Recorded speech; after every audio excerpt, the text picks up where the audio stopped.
We know the children that are poor will only be members of one club in their life. So you'll remember it's called the 5-H Club. The 5-H Club are children that are hungry.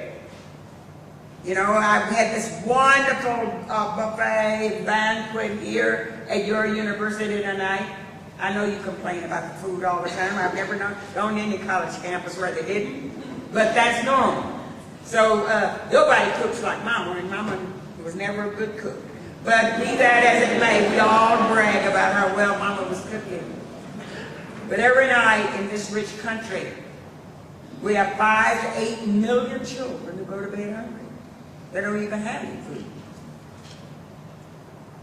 We have children, our 294 million people, 43 million have no access to health care. So they're helpless. They're hungry. They're helpless. We have several 100,000 children that are homeless. They have no place to call home. Just think, if you didn't have a place to go lay your head tonight. Children that are hoodless. Children that find it easier to find drugs than it is to find hugs. A good home, a good teacher, a good preacher. These are problems that you will inherit. Children that are hopeless. We all know that when hope dies, moral decay can't be far behind.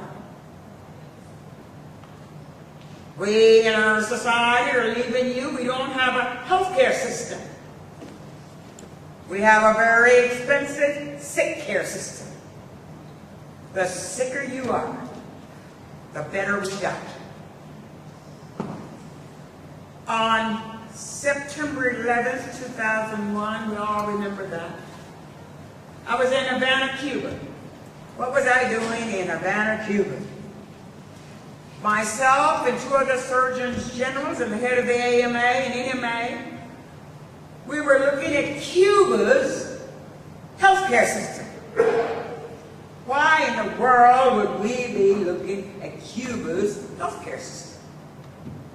They've got one, and we don't. We have a sick care system. Our system, and well, you know, if you think about Cuba's life expectancy is longer than ours. You know, we all think of it so poor and all of these other things. Their immunization rate is 99.6%. You know what it is in Michigan? It's in the 70%. We're talking about immunization. You know, we can put a man on the moon, but we can't immunize the most valuable resource we'll ever have. That's our bright young people. So I'm saying, you've got to deal with that. Our healthcare system is not coherent. It's not comprehensive. It costs too much. Delivers too little. We don't have choice. You may think, well, we've got choice. I can choose my doctor. You choose from what somebody else choose for you choose from. It's certainly not equitable. If you are a minority, and regardless of what you bring up, if you talk about infant mortality rate, black infant mortality rate is 2.5 times that of white infant mortality rate. If you talk about heart disease, stroke, cancer, whatever, you find that people who live in poor socioeconomic status have very worst outcomes. So you pay for people that are poor and less well educated. And yes, I did say you can't educate children who are not healthy.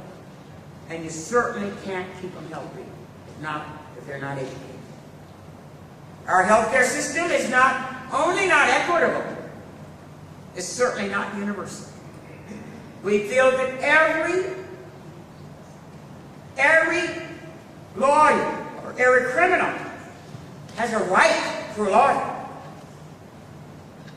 But not every baby has a right to adoption.